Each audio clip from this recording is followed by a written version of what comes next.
Economy, free market.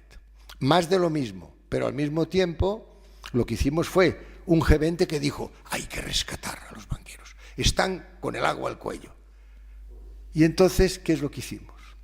Pues lo que hicimos fue que rescatamos a los banqueros. ¿Quién los rescatamos? Pues con el dinero público, 700.000 millones de dólares en los Estados Unidos, 400.000 millones de dólares en Europa.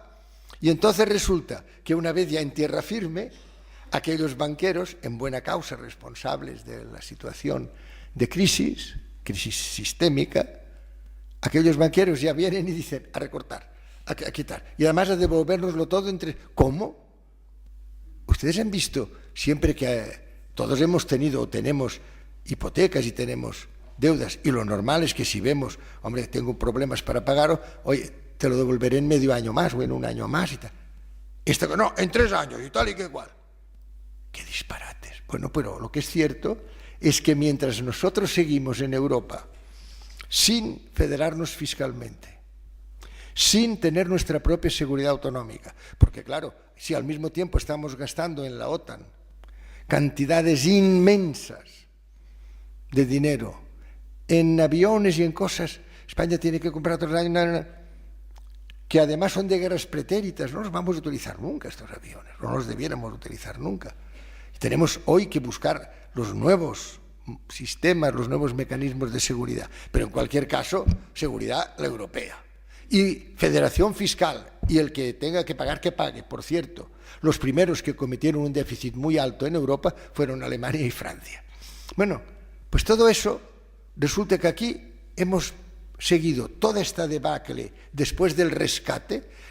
Somos rescatadores empobrecidos frente a rescatados ufanos. Pero esto es en Europa. Mientras que en los Estados Unidos, a pesar de que los republicanos siguen siendo durísimos con el presidente Obama, a pesar de que el presidente Obama ha sacado, haciendo un dribbling, ha sacado el Medicare, la atención sanitaria para los que no tienen seguro, son 30 o 40 millones, casi la población de España, pues lo ha hecho sin un voto norteamericano. Esto no puede ser. Ustedes me pueden decir que no haya ni un solo norteamericano republicano que tenga conciencia solidaria. No puede ser. Y es esto, es que uno parte de la base de que deja de ser educado, es decir, deja de ser independiente, deja de ser libre. Entonces nos convertimos en seres uniformes, de pensamiento único. Esto dice el líder, todo así. No, de ninguna manera. Hay cosas que son problemas de conciencia. El invadir un país basado en una mentira es un problema de conciencia. Y no puede ser que las personas que pertenecen al partido del que invade digan, como yo pertenezco a este partido, digo que sí. No. Tenemos que tener esta capacidad de educación, de libertad, de actuar en virtud de nuestras propias reflexiones. Pues bien, ¿y por qué les cuento todo eso y les digo que ahora yo creo que por primera vez estamos viviendo momentos fascinantes?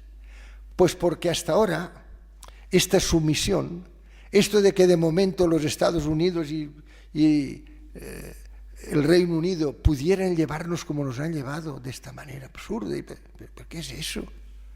¿Por qué se ha producido? ¿Por qué hemos seguido aquel poema terrible de don Antonio Machado? Es de necio confundir valor y precio. Hemos confundido los valores con los precios, hemos sido necios y además nos hemos quedado todos así, mirando, ahora Grecia, ahora hay que salvar, ahora no sé qué, rescate, no sé cuál. ¿Por qué? Pues porque todavía no podíamos reaccionar, todavía no podíamos expresarnos libremente. O aquellos que lo podíamos hacer éramos muy pocos en relación al mayor número. Y hoy, por primera vez, hay 3 realidades ya que hacen que podamos hacer esta inflexión histórica de pasar de ser espectadores a actores, de pasar a diseñar nuestro propio futuro. ¿Por qué? Por 3 condiciones, principalmente. La primera, por primera vez en la historia, podemos vivir el mundo en su conjunto, tenemos conciencia global, vemos los visibles y los invisibles, que hace unos años solo veíamos lo que los focos de la comunicación iluminaban. Ahora no. Ahora la mayor parte de nosotros, incluso muchos de nosotros ya físicamente, las generaciones actuales están viajando muchísimo porque ya tienen esta posibilidad también de desplazamiento, pero aparte de eso tienen la manera de ver en tiempo real qué es lo que está pasando en las antípodas. Primera condición fundamental, podemos comparar. Por tanto, podemos apreciar más lo que tenemos y podemos conocer las precariedades de los otros. Es decir, nos hacemos más solidarios. Decimos, ¿cómo puede ser que yo me siga quejando si yo tengo seguridad social, educación gratuita, si resulta que veo que hay 1.000 millones de personas cuyas mujeres normalmente tienen que ir con unos aparatitos, aquí unas jarras a buscar un poco de agua y pues a hervirla? 1.000 millones de personas que no tienen agua potable y desde luego no tienen agua fría, agua caliente, y la electricidad en los aparatos electrodomésticos. Pero sobre todo el otro día veía un libro del doctor Dark, que era tremendo, que decía, si me preguntan cuál es la gran brecha y el gran desafío, es que en Occidente, la española, ya saben, hoy es el Día de la Mujer, bueno, pues rindamos el homenaje, la española es la más longeva del mundo ahora, 84 años. Fíjense ustedes, en 25 o 30 años, ¡qué maravilla! ¡Qué maravilla si se aprovecha el tiempo! Claro, si uno se aburre y tal, no, pero si uno aprovecha el tiempo, ¡qué maravilla! 25 años más en muy poco tiempo, ¡qué fantástico! En relación al que había hace tan solo unos años. Tenemos una longevidad mayor, tenemos por tanto también más años para saber que hay países, para ser conscientes de que, por ejemplo, en Zambia, la edad media es la mitad de las mujeres de Zambia, es exactamente la mitad de la edad media de una mujer española. Entonces, eso tenemos que pensar, tenemos que decir, es que hay unos que tienen una serie ya de adquisiciones, de derechos y de realidades de su bienestar que otros no tienen. El 18% solo de la humanidad vivimos en lo que podríamos llamar el barrio próspero de la aldea global. El resto, en un gradiente de precariedades progresivo, vive en una situación que llega a ser tan dramática que, como les decía antes, mueren de hambre entre 60 y 70.000 personas al día, según la FAO. Bueno, pues esto nos da la capacidad de comparar, nos da la capacidad de juzgar, nos da la capacidad de no querer ser cómplices de esta situación. Es decir, nos hace solidarios, solidaridad intelectual y moral, es lo que decía antes. Segundo aspecto, que es muy importante, hoy es el Día de la Mujer, pues es que por primera vez empieza a haber mujeres en la toma de decisiones. Por primera vez ya no es que solo tengan profesionalmente y tal una situación, es que también hace unos años, oigan, yo, hombre, soy ya viejo pero no tanto, caramba, yo recuerdo cuando ver a una mujer en una situación profesional dentro de la medicina y tal era excepcional. Y en estos momentos ya empieza a ser excepcional en algunas lo otro. ¡Qué maravilla! Que la mujer vaya también ascendiendo rápidamente. Todavía falta mucho. En el año 96, la influencia de la mujer en la decisión a escala mundial no llegaba al 5%. Es decir, el 95%, es que es 96%, hace 4 días. El 95% de las decisiones eran masculinas. No puede ser. Bueno, hemos ya, en muy pocos años, estamos en el 12-14%. Esto empieza a cambiar. Todavía tenemos más del 80% los varones, pero empieza a cambiar. El presidente Nelson Mandela decía, en cuanto se llegue a un 20 o un 25%, la cultura de paz estará asegurada. Decía, bueno, porque sí, que es verdad.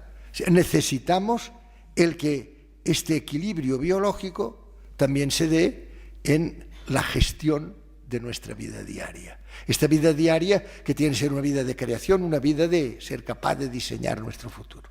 Y termino.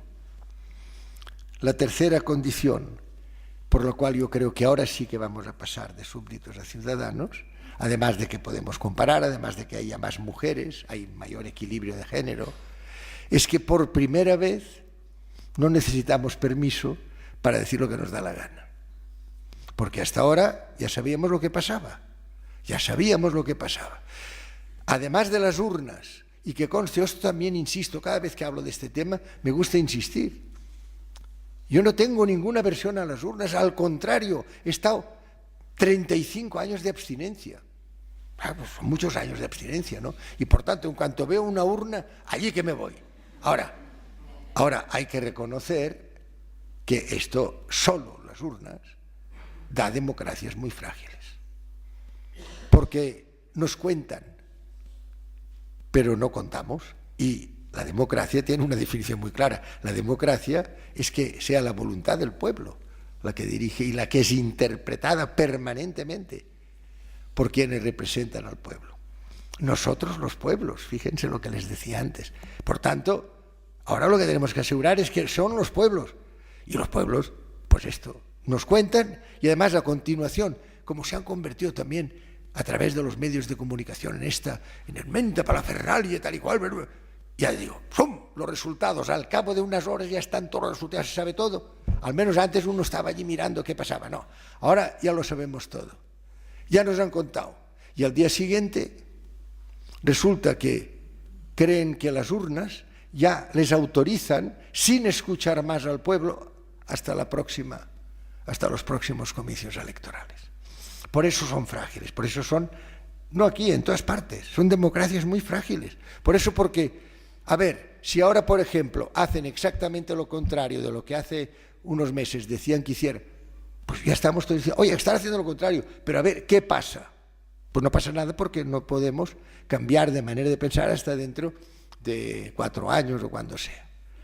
Pero es que a partir de ahora tenemos, yo es una de las cosas que más me ha gustado de este foro vuestro, es que os habéis dado cuenta de la inmensa importancia que tienen las tecnologías de la información y de la comunicación. A partir de ahora no necesitamos que nadie nos diga, oye, vamos a hacer una manifestación, porque además en las manifestaciones hay veces que nos dan. Pues no, a partir de ahora tenemos la posibilidad de un espacio que es el ciberespacio, de decir lo que nos parezca y de tener una participación no presencial. No tenemos que ir a 10.000 kilómetros de distancia. Yo puedo desde aquí expresar mi punto de vista sobre algo que está pasando en el Ecuador o en cualquier país del mundo. Por tanto, más mujeres en la toma de decisión, capacidad de comparar, de conocer. Si conocemos podemos remediar. Estos medios, esta nueva tecnología que nos permite la participación no presencial, van a tener un impacto extraordinario y en muy poco tiempo, puede ser una cuestión 4, 5, 6 años, en que el pueblo empiece a ser el que construye la paz, nosotros los pueblos, y lo hace pensando en sus descendientes. Será una inflexión histórica, será el momento en que no haya súbditos, solo habrá ciudadanos. Muchas gracias.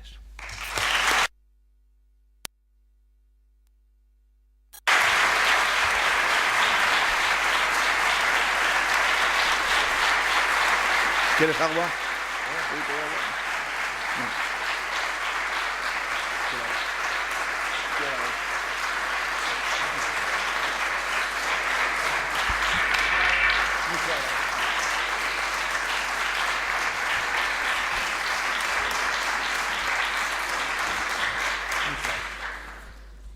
Muchas gracias por tus palabras.